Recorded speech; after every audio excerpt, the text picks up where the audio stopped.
नमस्ते छात्रों। आइए WBCHSE कक्षा 12वीं के इतिहास के तीसरे सेमेस्टर के ABTA पेपर सेट 1 को हल करें और उसे समझें। प्रश्न 1। भारत आए विदेशी यात्री किस भाषा से अवगत नहीं थे? A. यूनानी भाषा, B. संस्कृत भाषा, C. अरबी भाषा, D. फारसी भाषा। उत्तर B. संस्कृत भाषा। इसका उत्तर है संस्कृत भाषा। जब विदेशी यात्री भारत आए तो उन्हें यहाँ की कई भाषाओं का ज्ञान था, लेकिन संस्कृत से वे ज्यादा परिचित नहीं थे। संस्कृत उस समय एक शास्त्रीय और विद्वानों की भाषा थी। प्रश्न 2। विदेशी यात्री इब्न बतूता ने अपनी विदेश यात्रा का अनुभव किस पुस्तक में दर्ज किया है? A. किताब उल रहला, B. Indica, C. फतवाए जहांदारी, D. Aziz. Uttar A. किताब उल रहला। इब्न बतूता ने अपनी यात्राओं के अनुभव को किताब उल रहला नामक पुस्तक में लिखा। ये पुस्तक उसके भारत और अन्य देशों में की गई यात्राओं का विस्तृत विवरण देती है, जो उस समय के समाज और संस्कृति को समझने में हमारी मदद करती है। प्रश्न 3। आगरा में एक प्रसिद्ध मकबरा है। A. अकबर का मकबरा, B. बाबर का मकबरा, C. जहांगीर का मकबरा, D. औरंगजेब का मकबरा। उत्तर A. अकबर का मकबरा। आगरा में स्थित प्रसिद्ध मकबरा अकबर का है। ये सिकंदरा में स्थित है और मुगल वास्तुकला का एक बेहतरीन उदाहरण है। प्रश्न 4। कश्मीर के हिंदुओं से जजिया कर किसने समाप्त किया? A. Sultan Zain ul Abedin, B. Alauddin Hussain Shah, C. Nizamuddin Auliya, D. Ghiyasuddin Tughlaq. Uttar A. सुल्तान जैन उल आबेदीन। सुल्तान जैन उल आबेदीन को कश्मीर का अकबर भी कहा जाता है, क्योंकि उन्होंने कश्मीर में जजिया कर को समाप्त करके धार्मिक सहिष्णुता को बढ़ावा दिया था। प्रश्न 5। भक्ति आंदोलन का केंद्र था। A. Alwar, B. अलाबार, C. Malabar, D. Uttar Bharat. Uttar A. Alwar. भक्ति आंदोलन दक्षिण भारत में शुरू हुआ था और इसका एक महत्वपूर्ण केंद्र अलवर था। अलवर संत भगवान विष्णु के उपासक थे और उन्होंने भक्ति आंदोलन को फैलाने में महत्वपूर्ण भूमिका निभाई। प्रश्न 6। परम भागवत की उपाधि किस गुप्त सम्राट ने धारण की थी? A. Samudragupta, B. Budhagupta, C. प्रथम चंद्रगुप्त, D. विक्रमादित्य। उत्तर D. विक्रमादित्य। विक्रमादित्य, जो गुप्त वंश के एक महान शासक थे, उन्होंने परम भागवत की उपाधि धारण की थी। ये उपाधि उनकी धार्मिक सहिष्णुता और वैष्णव धर्म के प्रति उनकी आस्था को दर्शाती है। प्रश्न 7। सिख धर्म गुरु नानक के उपदेश किस में दर्ज हैं? A. आदि ग्रंथ, B. धर्मखंड, C. कर्मखंड, D. संघखंड। Uttar A. आदि ग्रंथ। गुरु नानक के उपदेश आदि ग्रंथ में संकलित हैं, जो बाद में गुरु ग्रंथ साहिब का एक हिस्सा बना। यह सिख धर्म का प्रमुख ग्रंथ है। प्रश्न 8। भारत में चिश्ती संप्रदाय के संस्थापक कौन थे? A. Khwaja Moinuddin Chishti, B. Salim Chishti, C. Nizamuddin Auliya, D. Sheikh Suhrawardi. Uttar A. Khwaja Moinuddin Chishti. Khwaja Moinuddin Chishti ने भारत में चिश्ती संप्रदाय की स्थापना की। उनकी दरगाह अजमेर में स्थित है और ये सभी धर्मों के लोगों के लिए एक महत्वपूर्ण तीर्थ स्थल है। प्रश्न 9। विजयनगर साम्राज्य का पहला संस्थापक राजवंश कौन सा था? A. संगम वंश, B. तुलुव वंश, C. सालुव वंश, D. हर्यक वंश। उत्तर A. संगम वंश। विजयनगर साम्राज्य की स्थापना हरिहर और बुक्का ने 1336 ई में की थी। ये दोनों संगम वंश के शासक थे। प्रश्न 10। विजयनगर साम्राज्य किस शासक के शासनकाल में अपनी महिमा के चरम पर पहुंचा? A. Raja Krishnadeva Rai, B. Harihar Bukka, C. Harihar, D. Narasimha Varman. Uttar A. राजा कृष्णदेव राय। राजा कृष्णदेव राय के शासनकाल में विजयनगर साम्राज्य अपनी महिमा के चरम पर था। वे एक महान योद्धा और कला साहित्य के संरक्षक थे। दोस्तों, एक बहुत ही जरूरी बात ध्यान से सुनिए। अगर आपको इस ABTA पेपर का PDF फाइल चाहिए तो वो मेरे टेलीग्राम चैनल पर अवेलेबल है। आप वहां से इस ABTA पेपर को डाउनलोड कर सकते हैं। टेलीग्राम चैनल का लिंक आपको डिस्क्रिप्शन में मिल जाएगा। वीडियो देखने के बाद वहां से PDF जरूर ले लेना, ओके? अब चलिए हम अपने पेपर को आगे समझते हैं। प्रश्न 11। बनिहत्ती का युद्ध कब हुआ था? A. 1565 E, B. 1556 E, C. 1655 E, D 1665 ई। उत्तर ए 1565 ई। बनीहत्थी का युद्ध 1565 ई में हुआ था, जिसे तालीकोटा का युद्ध भी कहा जाता है। इस युद्ध में विजयनगर साम्राज्य की हार हुई और ये साम्राज्य धीरे धीरे कमजोर होने लगा। प्रश्न 12। अमुक्तमाल्यद ग्रंथ किस साहित्य का कार्य है? ए तेलुगु साहित्य, बी संस्कृत साहित्य, सी मलयालम साहित्य, डी हिंदी साहित्य। उत्तर ए तेलुगु साहित्य। अमुक्तमाल्यद कृष्णदेव राय द्वारा रचित एक महान तेलुगु काव्य है। यह पुस्तक तेलुगु साहित्य का एक महत्वपूर्ण हिस्सा है। प्रश्न 13। अहमदनगर को मुगल साम्राज्य में कब शामिल किया गया था? ए 1636 ई, बी 1670 ई, सी 1570 ई, डी 1600 ई। उत्तर ए 1636 ई। अहमदनगर को 1636 ई में शाहजहां के शासनकाल के दौरान मुगल साम्राज्य में मिला लिया गया था। प्रश्न 14। औपनिवेशिक प्रभुत्व स्थापित करने का प्राथमिक स्रोत है? ए भौगोलिक खोज, बी कॉलोनी, सी साम्राज्यवाद, डी इनमें से कोई नहीं। उत्तर ए भौगोलिक खोज। औपनिवेशिक प्रभुत्व की शुरुआत भौगोलिक खोजों से हुई। इन खोजों ने यूरोपीय शक्तियों को नए व्यापार मार्गों और क्षेत्रों की खोज करने का मौका दिया, जिससे वे वहां उपनिवेश स्थापित कर सके। प्रश्न 15। काली मिर्च को ब्लैक गोल्ड किसने कहा? ए पुर्तगाली, बी डच, सी फ्रांसीसी, डी इंग्लैंड के व्यापारी। उत्तर ए पुर्तगाली। पुर्तगालियों ने काली मिर्च को ब्लैक गोल्ड या काला सोना कहा। इसका कारण ये था कि यूरोपीय बाजारों में काली मिर्च की बहुत अधिक मांग थी और ये पुर्तगालियों के लिए एक बहुत ही लाभदायक व्यापार था। प्रश्न 16। इंग्लैंड में ब्रिटिश ईस्ट इंडिया कंपनी की स्थापना कब हुई थी? ए 1600 ई, बी 1700 ई, सी 1500 ई, डी 1612 ई। उत्तर ए 1600 ई। ब्रिटिश ईस्ट इंडिया कंपनी की स्थापना 1600 ई में हुई थी। इस कंपनी का उद्देश्य भारत और अन्य पूर्वी देशों के साथ व्यापार करना था। प्रश्न 17। नई दुनिया न्यू वर्ल्ड शब्द का सबसे पहले प्रयोग किसने किया था? A Amerigo Vespucci, B Christopher Columbus, C Magellan, D Balboa. उत्तर ए अमेरिगो वेस्पुची।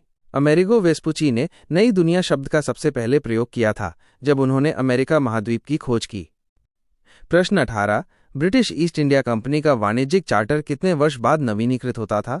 ए 20 वर्ष, बी 15 वर्ष, सी 10 वर्ष, डी 25 वर्ष। उत्तर ए 20 वर्ष।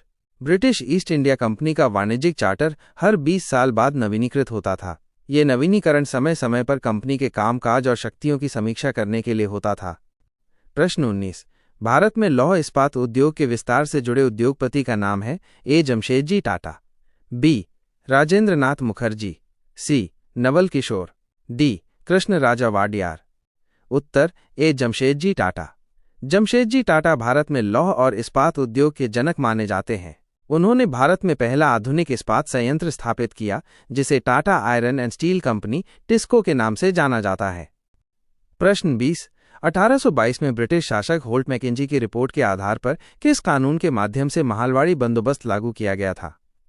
ए 7वां विनियमन, बी 17वां विनियमन, सी 5वां विनियमन, डी 15वां विनियमन। उत्तर ए 7वां विनियमन। 1822 में होल्ट मैकेंजी की रिपोर्ट के आधार पर 7वें विनियमन के माध्यम से महालवाड़ी बंदोबस्त को लागू किया गया। इस प्रणाली में राजस्व का निर्धारण गांव या महाल के आधार पर किया जाता था। प्रश्न 21। उत्तर और मध्य भारत के विद्वान अंडरस्कोर का उपयोग लिखने के लिए करते थे, जबकि दक्षिण भारत के विद्वान अंडरस्कोर का उपयोग लिखने के लिए करते थे। ए पेड़ की छाल, ताड़ के पत्ते, बी ताड़ के पत्ते, पेड़ की छाल, सी पेड़ की छाल, पेड़ की छाल, डी ताड़ के पत्ते, ताड़ के पत्ते। उत्तर ए पेड़ की छाल, ताड़ के पत्ते। उत्तर और मध्य भारत में विद्वान लिखने के लिए पेड़ की छाल का उपयोग करते थे, जबकि दक्षिण भारत में ताड़ के पत्तों का उपयोग किया जाता था। प्रश्न 22। किसने बहादुरी के साथ मुगल हमलों का विरोध किया? उन्हें उनकी बहादुरी और साहस के लिए अंडरस्कोर के नाम से सराहा गया। ए चांद बीबी, चांद सुल्ताना, बी चांद सुल्ताना, चांद बीबी, सी चांद सुल्ताना, नूरजहां, डी चांद बीबी मुर्तजा। उत्तर ए चांद बीबी, चांद सुल्ताना। चांद बीबी ने बहादुरी के साथ मुगलों का विरोध किया और उन्हें चांद सुल्ताना के नाम से जाना गया। प्रश्न 23। बर्नियर भारत में कितने वर्ष रहा? ए 7 वर्ष, बी 6 वर्ष, सी 5 वर्ष, डी 10 वर्ष। उत्तर ए 7 वर्ष। फ्रांसवा बर्नियर एक फ्रांसीसी यात्री और चिकित्सक थे जो 7 साल तक भारत में रहे। प्रश्न 24। अंग्रेजों के साथ अंडरस्कोर में अंडरस्कोर ने एक संधि पर हस्ताक्षर किए। ए सिराज अलीनगर, बी अलीवर्दी अलीनगर, सी मीर कासिम अलीनगर, डी मीर कासिम बक्सर। उत्तर ए सिराज अलीनगर। 1757 में सिराजुद्दौला ने अंग्रेजों के साथ अलीनगर की संधि पर हस्ताक्षर किए। प्रश्न 25। भारत में नौकरशाही का प्रवर्तक अंडरस्कोर था और अंडरस्कोर की शुरुआत उसके माध्यम से हुई। ए लॉर्ड कॉर्नवालिस, भारतीय सिविल सेवा, बी लॉर्ड हेस्टिंग्स, भारतीय सिविल सेवा, सी डलहौजी, भारतीय पुलिस सेवा, डी लॉर्ड कॉर्नवालिस, भारतीय पुलिस सेवा। उत्तर ए लॉर्ड कॉर्नवालिस, भारतीय सिविल सेवा। लॉर्ड कॉर्नवालिस को भारत में सिविल सेवा का जनक माना जाता है। उन्होंने भारत में नौकरशाही को एक व्यवस्थित रूप दिया। प्रश्न 26। 2 स्तंभों को मिलाएं और सही उत्तर का चयन करें। स्तंभ 1 ए लॉर्ड विलियम बेंटिक, बी 1861 ई में, सी संयुक्त राज्य अमेरिका, डी परागल खान। स्तंभ 2 ए नाटो, ख समिति 1834 ई, ग महाभारत, घ पुलिस अधिनियम। सही उत्तर A B, B D, C A, D C. इस मिलान में लॉर्ड विलियम बेंटिक 1834 की समिति से संबंधित थे। 1861 में पुलिस अधिनियम लागू हुआ। संयुक्त राज्य अमेरिका नाटो से संबंधित है और परागल खान महाभारत से संबंधित हैं। प्रश्न 27। 2 स्तंभों को मिलाएं और सही उत्तर का चयन करें। स्तंभ 1 निजामुद्दीन औलिया, बी विजयनगर साम्राज्य, C Vasco, da Gama, D George Barlow. स्तंभ 2 ए कालीकट बंदरगाह, ख कोनिशकोड, ग जियाउद्दीन बर्नी, घ बराह। सही उत्तर ए सी, B D, C A, D B. इस मिलान के अनुसार निजामुद्दीन औलिया का संबंध जियाउद्दीन बर्नी से है। विजयनगर साम्राज्य में बराह नामक सिक्का प्रचलित था। वास्को डी गामा कालीकट बंदरगाह पर पहुंचे थे और जॉर्ज बालो कॉर्निश कोड से संबंधित हैं। प्रश्न 28। अभिकथन कारण। प्रश्न अभिकथन। ए भारत के गवर्नर जनरल लॉर्ड रिपन का मानना था कि अगर भारतीयों को प्रशासन से दूर रखा गया तो इससे ब्रिटिश साम्राज्य के लिए खतरा पैदा हो सकता है। कारण आर शिक्षित भारतीयों के बीच अत्यधिक असंतोष उत्पन्न होगा, इसलिए वो इंग्लैंड की तरह भारत में भी परीक्षा आयोजित करने के पक्ष में थे। उत्तर ए और आर दोनों सही हैं और आर ए की सही व्याख्या है। लॉर्ड रिपन का मानना था कि अगर शिक्षित भारतीयों को प्रशासन में शामिल नहीं किया गया तो उनके बीच असंतोष बढ़ेगा, जो ब्रिटिश साम्राज्य के लिए खतरा हो सकता है। इसलिए उन्होंने भारतीय सिविल सेवा परीक्षा भारत में भी आयोजित करने का समर्थन किया। प्रश्न 29। अभिकथन कारण। प्रश्न अभिकथन। 1909 का सुधार अधिनियम मोर्ले मिंटो सुधार अधिनियम के रूप में जाना जाता है। कारण आर 1909 में ब्रिटिश संसद द्वारा पारित भारतीय परिषद अधिनियम में भारत सचिव लॉर्ड मोर्ले और वायसराय लॉर्ड मिंटो ने मुख्य भूमिका निभाई थी। उत्तर ए और आर दोनों सही हैं और आर ए की सही व्याख्या है। 1909 के सुधार अधिनियम को मोर्ले मिंटो सुधार कहा जाता है क्योंकि इस अधिनियम को बनाने में भारत सचिव लॉर्ड मोर्ले और वायसराय लॉर्ड मिंटो की महत्वपूर्ण भूमिका थी। प्रश्न 30। अभिकथन कारण। प्रश्न अभिकथन। ए द्वितीय विश्व युद्ध के बाद पश्चिमी यूरोपीय देशों की अर्थव्यवस्थाएं कमजोर होने के बावजूद अमेरिकी अर्थव्यवस्था काफी समृद्ध थी। कारण आर अमेरिका ने वित्तीय सहयोग के माध्यम से एक नए प्रकार का उपनिवेशवाद शुरू किया और उन सहायता प्राप्त राज्यों को वफादार राज्यों में बदल दिया। उत्तर ए और आर दोनों सही हैं और आर ए की सही व्याख्या है। द्वितीय विश्व युद्ध के बाद अमेरिका एक शक्तिशाली आर्थिक शक्ति के रूप में उभरा। उसने आर्थिक मदद देकर दूसरे देशों पर अपना प्रभाव जमाया, जिसे एक नए प्रकार का उपनिवेशवाद कहा जा सकता है। प्रश्न 31। नीचे दिए गए चार्ट को देखकर सही उत्तर का चयन करें। सही उत्तर ए विजयनगर साम्राज्य की प्रशासनिक संरचना। आई मंडलम, आई नाडु, आई स्थल। विजयनगर साम्राज्य की प्रशासनिक संरचना में सबसे बड़ी इकाई मंडलम राज्य, उसके बाद नाडु जिला और सबसे छोटी इकाई स्थल गांवों का समूह थी। प्रश्न 32। नीचे दिए गए चार्ट को देखकर सही उत्तर का चयन करें। सही उत्तर ए अल बिरूनी की ज्ञात भाषाएं। आई अरबी, आई फारसी, आई संस्कृत। अल बिरूनी एक महान विद्वान थे जिन्हें अरबी, फारसी और संस्कृत भाषाओं का ज्ञान था। प्रश्न 33। निम्नलिखित घटनाओं को कालानुक्रमिक क्रम में व्यवस्थित करें। आई, भारत में अल बिरूनी का आगमन। आई, भारत में व्यापारी के रूप में मार्को पोलो का आगमन। आई, भारत में विद्वान इब्न बतूता का प्रवेश। आईवी, फ्रांसीसी यात्री फ्रांसवा बर्नियर की भारत यात्रा। उत्तर AI 2 कू आईवी।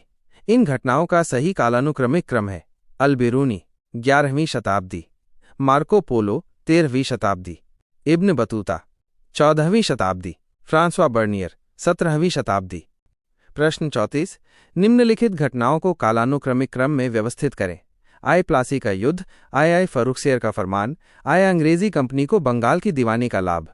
आईवी, कटवा गिरिया उदयनाला का युद्ध। उत्तर A 2I 2 IV। इन घटनाओं का सही कालानुक्रमिक क्रम है: फर्रुखसियर का फरमान 1717 ई, प्लासी का युद्ध 1757 ई, कटवा गिरिया उदयनाला का युद्ध 1763 ई, अंग्रेजी कंपनी को बंगाल की दीवानी का लाभ 1765 ई। प्रश्न 35, सत्य या असत्य कथन। ए, औद्योगिक क्रांति के परिणाम स्वरूप यूरोपीय देशों में बड़ी मात्रा में माल का उत्पादन हुआ जिससे अधिशेष पूंजी का निर्माण हुआ। कथन। बी, मालिक वर्ग ने अधिशेष पूंजी के निवेश से मुनाफा का पहाड़ खड़ा कर दिया। उत्तर सी, ए और बी दोनों सत्य हैं। औद्योगिक क्रांति के कारण बड़े पैमाने पर उत्पादन हुआ जिससे यूरोपीय देशों में अतिरिक्त पूंजी जमा हो गई। इस पूंजी को मालिक वर्ग ने निवेश करके और अधिक मुनाफा कमाया। प्रश्न 36, जिन देशों को आमतौर पर सुदूर पूर्व कहा जाता है वे हैं: आई, भारत, आई नेपाल, आई जापान, आईवी चीन। उत्तर A 2I IV सत्य हैं, आई असत्य हैं। जापान और चीन को आमतौर पर सुदूर पूर्व के देशों के रूप में जाना जाता है। प्रश्न 37, रेशियो 1990 से पहले अफ्रीका में किसका प्रभुत्व था? ए, अंग्रेजों का, बी, फ्रांसीसियों का, सी, यूरोपीय लोगों का, डी, डचों का। उत्तर सी, यूरोपीय लोगों का। 1990 से पहले अफ्रीका महाद्वीप के अधिकांश हिस्सों पर यूरोपीय शक्तियों का उपनिवेशवाद था। प्रश्न 38, हालांकि 1910 में दक्षिण अफ्रीका को स्वतंत्रता मिली लेकिन वहां के अंडरस्कोर लोगों को वास्तविक स्वतंत्रता नहीं मिली। ए, गोरे लोगों को, बी, काले रंग के लोगों को, सी, गरीब लोगों को, डी, धनी लोगों को। उत्तर बी, काले रंग के लोगों को।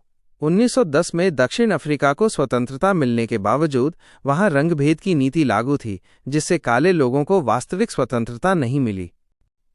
प्रश्न 39, दक्षिण अफ्रीका में रंगभेद के खिलाफ आंदोलन का नेतृत्व करने वाली राजनीतिक दल का नाम था? A, African National Congress, B, Africa National Congress, C, Africa National Party, D, Africa Congress Party. उत्तर A, African National Congress. African National Congress ANC Nelson Mandela के नेतृत्व में दक्षिण अफ्रीका में रंगभेद के खिलाफ आंदोलन चलाया। प्रश्न 40, दक्षिण अफ्रीका के पहले अश्वेत राष्ट्रपति के रूप में कौन चुने गए थे? A, Nelson Mandela, B, Pieter Willem Botha, C, FW de Klerk, D, Martin Luther King. उत्तर A, Nelson Mandela. Nelson Mandela दक्षिण अफ्रीका के पहले अश्वेत राष्ट्रपति थे। उन्होंने रंगभेद को खत्म करने में महत्वपूर्ण भूमिका निभाई। उम्मीद है कि आपको ये ABTA और भी गहराई से समझ आ गया होगा। अगर आपको ये वीडियो पसंद आया हो तो लाइक और शेयर जरूर करें और चैनल को सब्सक्राइब करना न भूलें। धन्यवाद।